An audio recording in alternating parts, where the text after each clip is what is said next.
चलिए स्टार्ट करते हैं exercise 4.2 new syllabus of NCERT quadratic equation. Question number 5 and 6 इसमें हम सॉल्व करेंगे। तो क्वेश्चन नंबर 5 है the altitude of a right triangle is 7 centimetre less than it's base if the hypotenuse is 13 centimetre find other two sides. सबसे पहले इसमें right triangle मतलब कि ऐसा कुछ दिखेगा, मतलब जिसका एक एंगल राइट मतलब 90 डिग्री हो। ये अब इसमें ये जो सबसे लंबा होता है ये हमारा हाइपोटेनस होता है, और इसको अगर हम बेस माने तो ये परपेंडिकुलर हो गया, इसको बेस माने तो ये परपेंडिकुलर हो गया। और इसमें एक फॉर्मूला आता है जो कि पाइथागोरस थ्योरम से आता है।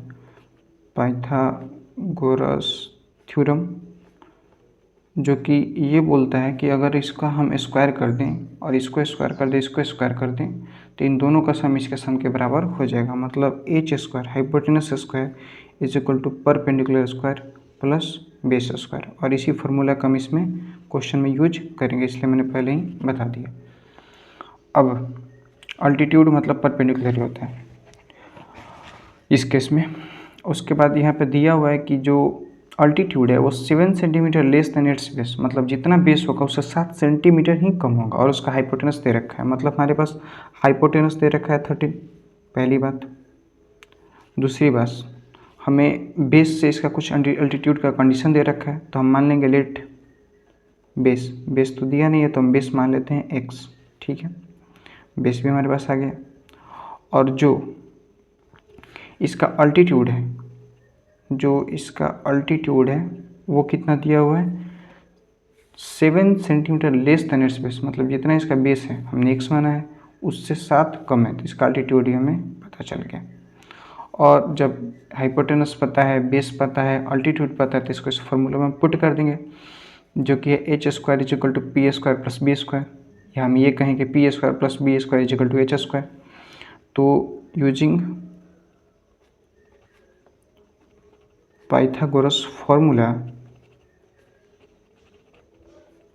हम लिख सकते हैं कि P square plus B square, मतलब कि बेस का स्क्वायर प्लस अल्टीट्यूड मतलब परपेंडिकुलर का square is equal to hypotenuse का स्क्वायर। बस इसी से हमारा एक क्वाड्रेटिक इक्वेशन बनेगा, बस उसको हम सॉल्व कर देंगे और हमारा आंसर आ जाएगा। तो ये तो हो गया एक्स स्क्वायर, ये ए माइनस बी के होल स्क्वायर हमें तोड़ना पड़ेगा, तो ए स्क्वायर एक्स स्क्वायर हो गया। अब माइनस में है तो A square plus B square होता है, तो ये 49 हो गया 7 का square minus 2a into B is equal to 13 का स्क्वायर 169। अब ये एक्स स्क्वायर ये हो गया 2x स्क्वायर, और ये प्लस 49 और ये minus 7 into 2 14x is equal to 169, इतना आ गया। अब इसको हम इधर अगर माइनस में आएगा तो 49 माइनस 169, तो ये बचेगा 2x square minus 14x minus 120 is equal to 0। तो ये हमारा क्वाड्रेटिक आ गया। इसको थोड़ा अगर हम मॉडिफाई कर दें तो 2 से डिवाइड कर सकते हैं, थोड़ा और रिलेवेंट और इजी हो जाएगा।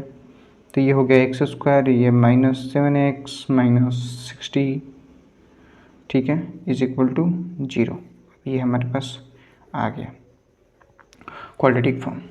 इसको हम मिडल टर्म को स्प्लिट करके फैक्टराइज करेंगे, तो 7x है तो इसको हम 15 और 12 में तोड़ सकते हैं, 15 और 12 में तोड़ सकते हैं, लेकिन हमें माइनस चाहिए तो 15 को रखना पड़ेगा।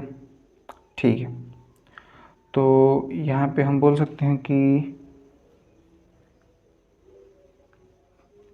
ठीक है -7x, तो इसको हम 15 में नहीं तोड़ सकते हैं क्योंकि 15 12 कुछ ज़्यादा हो जाएगा। इसको हम 5 और 12 में तोड़ सकते हैं, 12 5 17। ठीक है, अब 12 5 17 तो होगा पर हमें 7 होगा, लेकिन हमें माइनस में चाहिए, तो 12 को माइनस में रखना पड़ेगा और प्लस को 5 को प्लस में रखना पड़ेगा। तो इसको हम ऐसे तोड़ेंगे कि एक्स स्क्वायर और minus 12x plus 5x minus 60 is equal to 0। अब इन दोनों में से अगर हम कुछ कॉमन लें तो ये हो गया x कॉमन आ जाएगा, तो बचेगा x माइनस 12। और इसमें से अगर हम -5 कॉमन लें, -5 कॉमन लेंगे तो नहीं होगा, तो सोचिए कैसे होगा। अगर +5 कॉमन ले ले तो हो जाएगा। माइनस आखिर क्यों नहीं ले सकते हैं, क्योंकि अगर माइनस लेंगे तो बीच में प्लस आ जाएगा क्वेश्चन, और ये माइनस है तो इसलिए इसको शो करने के लिए, रिलेवेंट करने के लिए हमें ऐसा करना पड़ता है, क्योंकि ये और भीतर के क्वेश्चन दोनों इक्वल आने चाहिए, तभी हम उसको भी कॉमन ले सकते हैं। क्योंकि इसकी सारी पॉसिबिलिटी मुझे बतानी है, इसलिए मैं बता रहा हूँ कि ठीक है, यहाँ भी मैंने गलती बताया तो उसको कैसे मॉडिफाई किया, यहाँ भी तो आप ट्राई कीजिए, तो ये भी आपसे धीरे धीरे मॉडिफाई होने लगेगा और सही बनने लगेगा। ये प्रैक्टिस से आएगा, पहली बार में तो मुझे भी समझ में नहीं आया था जब मैं पढ़ता था। तो यहाँ पे हम 5 कॉमन लेंगे तो यहाँ सिर्फ x बचेगा, और 12 × 5 = 60 होता तो ये -12 हो गया। माइनस क्यों, क्योंकि -12 × 5 ये -60 आएगा। ठीक है, अब इसमें से भी हम कॉमन ले सकते हैं, तो x माइनस 12 ठीक, और ये x + 5 = 0। अब दोनों को 0 पे इक्वेट करेंगे तो x = 12 आ जाएगा और x = -5 आएगा।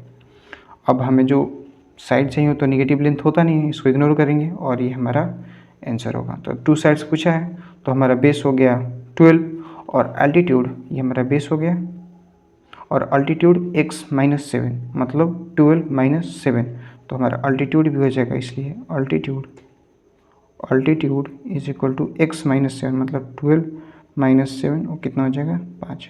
तो हमारा 12 और 5 आंसर हो गया। ऐसे ही इसके 6th क्वेश्चन पे चलते हैं। हाँ, ये थोड़ा लैंग्वेज बड़ा करके लिखा है, पर ये क्वेश्चन जस्ट वैसा ही है जो हमने सारे क्वाड्रेटिक में सॉल्व किए। A cottage industry produces a certain number of poetic articles in day। एक कॉटेज इंडस्ट्री है जो सर्टेन नंबर कितना भी एक दिन में आर्टिकल्स प्रोड्यूस करती है, और एक दिन देखा गया कि चलो देखते हैं, ऑब्जर्व करते हैं कि cost of production of each article, cost of production each article, एक आर्टिकल का कितना कॉस्ट लग रहा है वो बताया तो है, पर इनडायरेक्टली बताया है कि 3 more than twice the number of articles, मतलब जितने आर्टिकल्स हैं उसके ट्वाइस करके, मतलब दुगुना करके उसमें 3 जोड़ दो तब वो कॉस्ट ऑफ प्रोडक्शन होगा। ठीक है, तो सबसे पहले हम आर्टिकल मानेंगे कि ठीक है आर्टिकल है कितना, तो लेट नंबर ऑफ आर्टिकल्स, सबसे पहला condition let number of articles. Let number of articles अगर हमने x माना तो कॉस्ट ऑफ प्रोडक्शन कितना आएगा, कॉस्ट ऑफ प्रोडक्शन कितना आएगा उसके 2 गुना, उसमें भी 3 और जोड़ दो +3, तो ये हमारा हुआ कॉस्ट ऑफ प्रोडक्शन अगर आर्टिकल है x। और टोटल कॉस्ट कितना दिया है 90 दिया है, तो भाई टोटल कॉस्ट का मतलब ये हुआ कि आर्टिकल कितने हैं, आर्टिकल है x और एक का कितना लग रहा है तो 2x + 3, यही हुआ इसका मतलब। और ये कितना दे रखा है 90। ठीक है, अब जैसे मैं बोलूँ कि मैं 5 कलम डेली बनाता हूँ और एक कलम का दाम 3 रुपये है, तो आप बता सकते हैं टोटल किस्ट बस 3 15। वैसे ही ये कि इतना बना रहा हूँ और एक का इतना कॉस्ट है, तो टोटल कॉस्ट दोनों को मल्टीप्लाई करने से ही आएगा। तो ये तो हो गया। अब इससे हमें जो इक्वेशन बनानी है उसके बाद सॉल्व करना है, तो इसको मल्टीप्लाई करेंगे तो ये होगा 2x² + 3x = 90, और ये 2x² + 3x इधर लेंगे तो -90 = 0। फॉर्म हो गया हमारा क्वाड्रेटिक इक्वेशन, आधा काम कंप्लीट। अब बस इसके हमको रूट्स फाइंड करने हैं। रूट्स फाइंड करने के वही तरीके, फैक्टराइज 2 × 90 180 को फैक्टराइज करें, उसको कैसे हम मैनिपुलेट करें, रीअरेंज करें ताकि ये सॉल्व हो जाए। ठीक है, तो हम यहाँ देख सकते हैं कि अगर 90 है तो कुछ बड़ा बड़ा में तोड़ना पड़ेगा, तो अगर इसको हम 15 और 12 में तोड़ दें तो ठीक है 12 × 15 180 हो जाएगा, क्योंकि इनका प्रोडक्ट भी 180 आ रहा है। अब इसको घटाने बढ़ाने पे 3x आ जाएगा। 2x² - 12x + 15x - 90 = 0।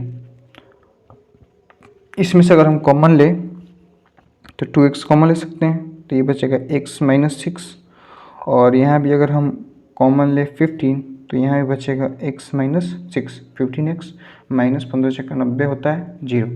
इसमें भी x माइनस 6 को हम कॉमन ले सकते हैं और यहाँ पे 2x प्लस 15 कॉमन आ गया, ठीक है, इज इक्वल टू 0। अब दोनों को 0 से हम इक्वेट करेंगे तो x इज इक्वल टू 6 आ जाएगा और x इज इक्वल टू -15/2 -15/2 आ जाएगा। तो दो वैल्यू यहाँ पे हुआ, ये निगेटिव वैल्यू है, यहाँ पे हम इसको इग्नोर करेंगे और जो पॉजिटिव है उसको हम ले लेंगे। तो x इज इक्वल टू कितना हो गया 6। तो हमारे नंबर ऑफ़ आर्टिकल्स तो 6 आ गया, नंबर ऑफ़ आर्टिकल्स तो 6 आ गया। और यहीं पे हम इसका बोल देते हैं कि cost of production, cost of production वो कितना था, तो वो था 2x प्लस 3। कितना था 2x प्लस 3, मतलब ये कि 2 × 6 + 3, 14 12 3 15। तो हमारा आर्टिकल 6 हो गया और हमारा कॉस्ट ऑफ प्रोडक्शन 15 हो गया। तो इस तरह से इस क्वेश्चन नंबर 5, 6 को हम इंड कर रहे हैं। और ये हमारा चैनल एड टू NCERT नया है, तो इसको सपोर्ट करने के लिए आप सब्सक्राइब करें, अगर अच्छा लगे तो लाइक करें, नहीं तो अनलाइक करें। और हाँ, कोई क्वेश्चन हो या सजेशन हो तो कमेंट ज़रूर करें। Thank you.